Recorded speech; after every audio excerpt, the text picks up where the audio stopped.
Get out of line, old man. Your discount's no good here. The cashier's voice sliced through the hum of the grocery store, sharp and dripping with disdain. Her words echoed off the fluorescent-lit aisles of Harper's Market, a small-town staple in rural Ohio, where the air smelled of fresh bread and overripe bananas.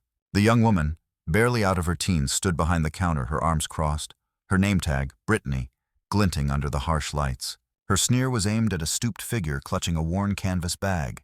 Samuel Sam Carter, a 78-year-old Vietnam War veteran whose weathered hands trembled slightly as he held out his faded veteran's ID. Sam froze, his breath catching in his throat. The store wasn't crowded, but the few shoppers nearby, mostly neighbors he'd known for decades, turned to stare. Their eyes, a mix of curiosity and discomfort, burned into him. The weight of Brittany's words settled like a stone in his chest, stirring memories of jungles and gunfire, of promises made by a nation that now seemed to forget him. He'd come here to buy groceries for his neighbor, Mrs. Ellison, an 85-year-old widow who couldn't make it out herself. A simple act of kindness. Now it felt like a mistake. The store's fluorescent lights buzzed overhead, casting a sterile glow on the linoleum floor. Sam's boots, scuffed from years of hard work, scuffed against it as he shifted his weight. His flannel shirt, neatly pressed despite its frayed cuffs, clung to his shoulders, damp from the late summer heat outside. In his left hand, he clutched a crumpled list in Mrs. Ellison's shaky handwriting: milk, eggs, bread, canned peaches. In his right, the veteran's ID, its edges worn from years of use, offered a 10% senior discount he'd relied on for years. Until today. I've used this card here before, Sam said, his voice low but steady, the kind of calm forged in combat. Every week, in fact. Never had an issue. His gray eyes met Brittany's, searching for a flicker of understanding, but found only impatience. The line behind him grew. 3, then 4 people muttering under their breath. A middle-aged man in a baseball cap sighed loudly, tapping his foot. A woman with a toddler in her cart whispered to her friend, her words too soft to catch but loud enough to sting. Brittany rolled her eyes, her acrylic nails clicking against the register. Policy changed, okay? No discounts unless you've got the new loyalty card, and that's $20 a year. You got that, or are you just wasting my time? Her tone was a blade cutting through Sam's dignity. He felt the heat rise in his cheeks, not from anger but from the sharp pang of humiliation. $20 wasn't much to some, but for Sam, living on a fixed pension, it was a week's worth of gas to get to the VA hospital. He reached into his pocket, pulling out a small leather wallet, its stitching frayed from decades of use. Inside, tucked behind a faded photo of his late wife Margaret, was a dog tag from his service days engraved with his name and serial number. He didn't know why he carried it. Maybe a reminder of who he'd been, a man who'd carried his squad through hell and back. His fingers brushed against it, grounding him. I don't have the card, he admitted, his voice quieter now. But I've served this country. Doesn't that count for something? Brittany scoffed, loud enough for the whole store to hear. Look, I don't make the rules. You want your stuff, pay full price or step aside. She gestured to the growing line, her smirk widening as a murmur of agreement rippled through the crowd. Sam's heart sank. These were his neighbors, people he'd waved to at church, helped during snowstorms, shared stories with at the VFW hall. Now they looked at him like he was a nuisance. The tension thickened, the store's hum fading into a suffocating silence. Sam's mind raced, torn between walking away and standing his ground. He thought of Mrs. Ellison, waiting for her groceries, her smile when he'd dropped them off. He couldn't let her down, but the weight of Brittany's words, the stares, the indifference, it was too much. His hands shook as he set the canvas bag on the counter, the cans inside clinking softly. Fine, he said, his voice barely above a whisper. Ring it up. But Brittany didn't move. Instead, she leaned forward, her voice dropping to a mocking whisper. You know, if you can't afford it, there's a food pantry down the road. Maybe try there next time. The words hit Sam like a slap, his vision blurring with a mix of shame and fury. He opened his mouth to respond, but the words wouldn't come. The store seemed to spin, the lights too bright, the air too thick. Then, a new sound cut through the haze, a sharp gasp from the back of the line. A young woman, her phone raised, was filming the exchange, her eyes wide with disbelief. Did you just say that? She called out, her voice trembling with outrage. Heads turned, the crowd's murmurs shifting from annoyance to unease. Brittany's smirk faltered, but only for a moment. She straightened, doubling down. What? I'm just doing my job. Sam didn't notice the phone, didn't hear the whispers growing louder. All he felt was the dog tag in his pocket, its cold metal pressing against his palm. He thought of Margaret, her voice soft but firm. You're stronger than you know, Sam. He squared his shoulders, his voice finding its strength. I'm not leaving without these groceries, he said, louder now, his eyes locked on Brittany's. Not for me, but for someone who needs them. The standoff hung in the air, heavy and electric. Brittany's fingers hovered over the register, her confidence wavering. The crowd was no longer just watching. They were reacting. An older man in a trucker hat muttered, "That ain't right." A woman near the front clutched her purse, her eyes glistening. The young woman with the phone stepped closer, still recording, her voice rising. "This man's a veteran, and you're treating him like trash." Outside, the faint rumble of a car engine grew louder, pulling into the parking lot with a screech of tires. Sam didn't hear it, didn't see the figures stepping out, their silhouette framed against the glass doors. All he knew was the fire in his chest, the resolve to stand his ground no matter the cost. The air in Harper's Market crackled with tension, thick as the Ohio humidity clinging to Sam Carter's skin. The fluorescent lights buzzed like a swarm of angry bees, amplifying the standoff at the checkout counter. Sam stood firm, his weathered hands gripping the canvas bag, his gray eyes locked on Brittany, the cashier whose smirk had morphed into a scowl. The crowd's murmurs grew louder, a restless hum that pulsed through the aisles. The young woman with the phone still filming stepped closer, her voice sharp with indignation. "You're really going to treat a veteran like this?" she demanded, her words slicing through the store's stifling air. Brittany's face flushed, her acrylic nails tapping furiously on the counter. "I told you it's policy!" she snapped, her voice rising to drown out the growing unrest. "No loyalty card, no discount. End of story." She leaned forward, her eyes narrowing at Sam. "You're holding up the line, sir." "Pay up or get out." The word "sir" dripped with mockery, a final jab at Sam's dignity. He felt it like a punch to the gut, his chest tightening with a mix of shame and defiance. The dog tag in his pocket seemed to burn against his thigh, a reminder of battles fought and promises broken. Sam's mind flickered to a memory. Vietnam, 1968, the jungle thick with rain and fear. He'd carried a wounded buddy through miles of mud, whispering, "Hold on, we're gonna make it." He'd kept that promise then. He'd keep this one now for Mrs. Ellison. "I'm not leaving," he said, his voice steady but laced with steel. "These groceries are for someone who needs them." "You want to talk policy?" "Fine. Get me your manager." The words came out louder than he'd intended, echoing through the store. A few shoppers gasped, others nodded, their expressions shifting from annoyance to curiosity. Brittany froze, her bravado cracking. "Manager's busy," she muttered, but her eyes darted to the back of the store where a door marked "Employees Only" stood ajar.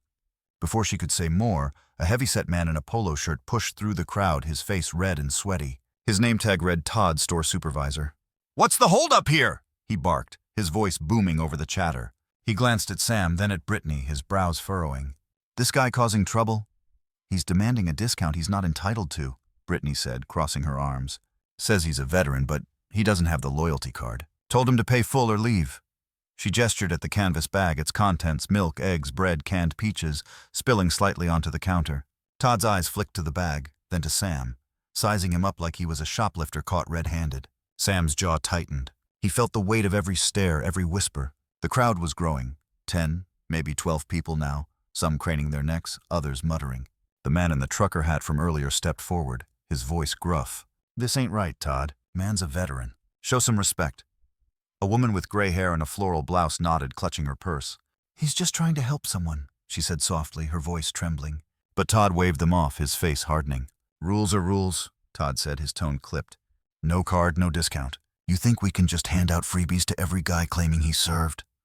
The word claiming hit Sam like a slap, his breath hitching. He reached into his wallet, pulling out the faded veteran's ID again, holding it up for Todd to see. "This is me," he said, his voice low but firm. "Samuel Carter, U.S. Army, 1966 to 1970. I earned that discount." Todd barely glanced at the ID. "Doesn't matter. Policy's changed. You want special treatment? Get the card or pay up." He turned to Brittany, nodding. "Ring him up full price. Let's move this along."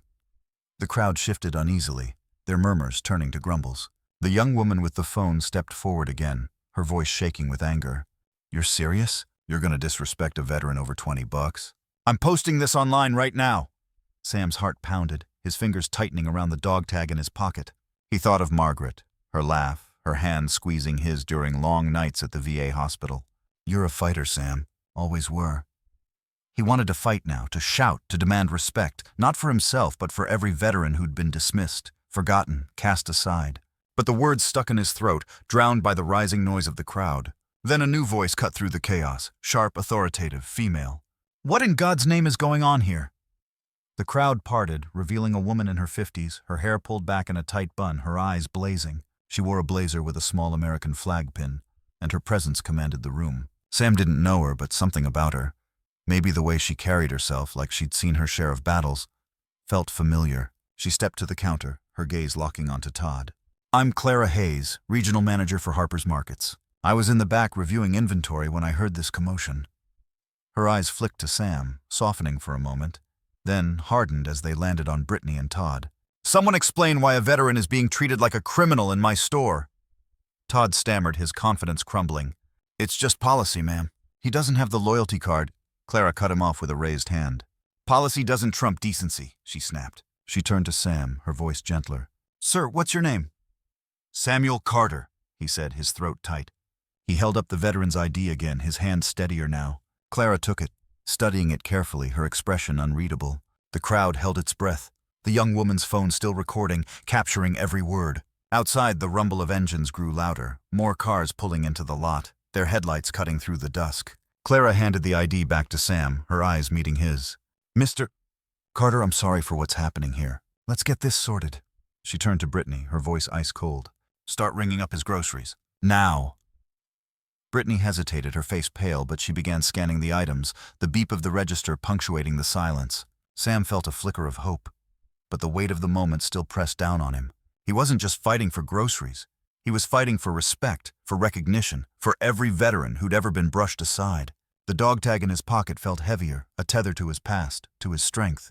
He didn't know what Clara would do next, but he knew one thing. He wasn't backing down.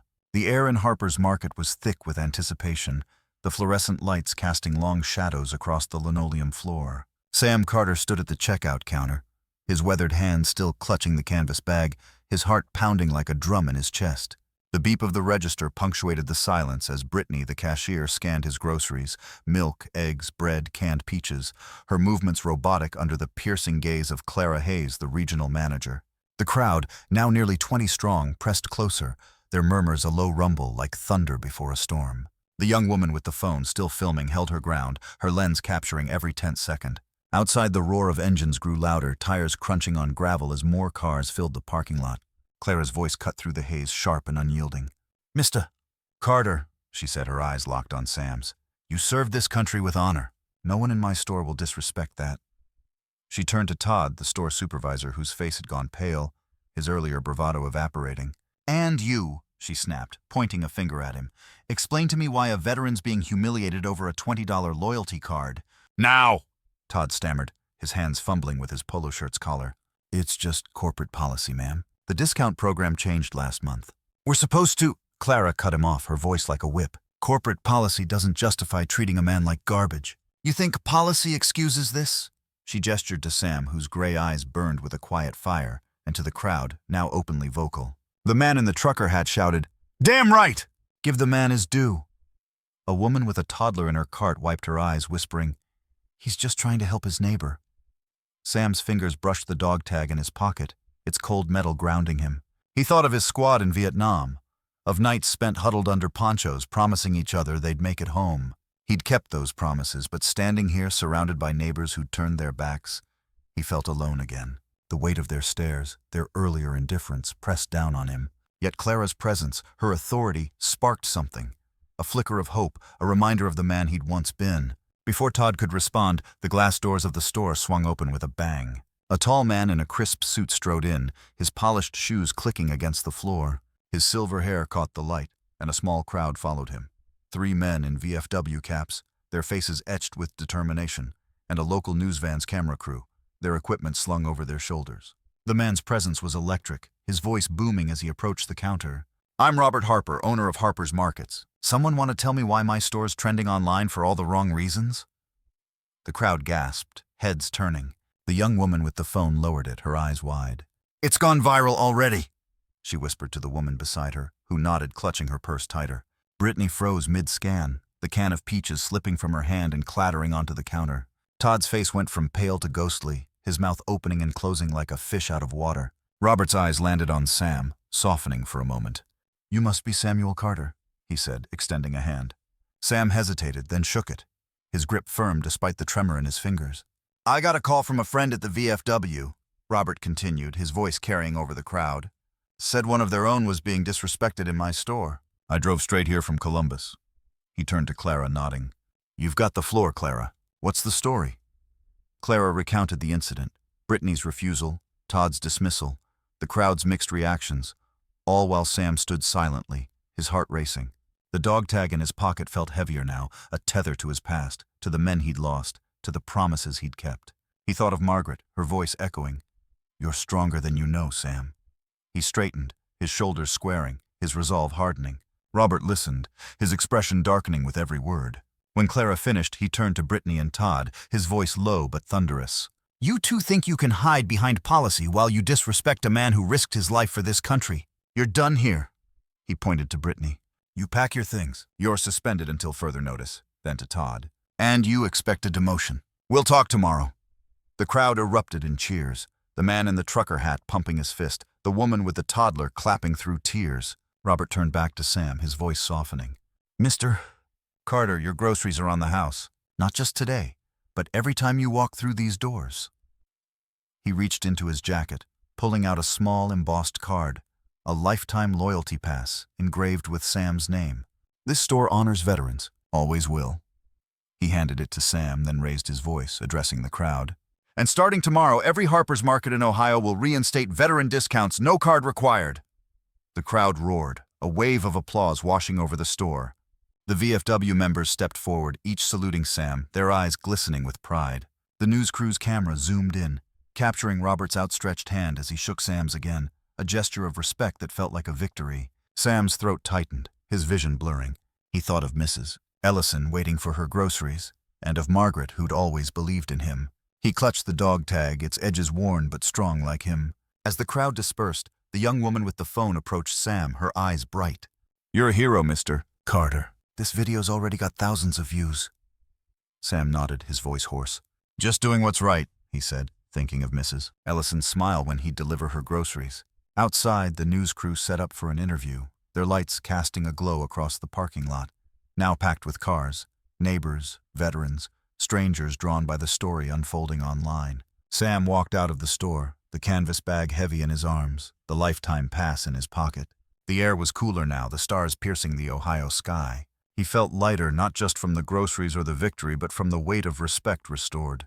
He'd fought for it, not with fists or guns, but with quiet strength, the kind forged in jungles and carried through decades. And as he climbed into his truck, he knew this wasn't just his win. It was for every veteran who'd ever been told they didn't matter.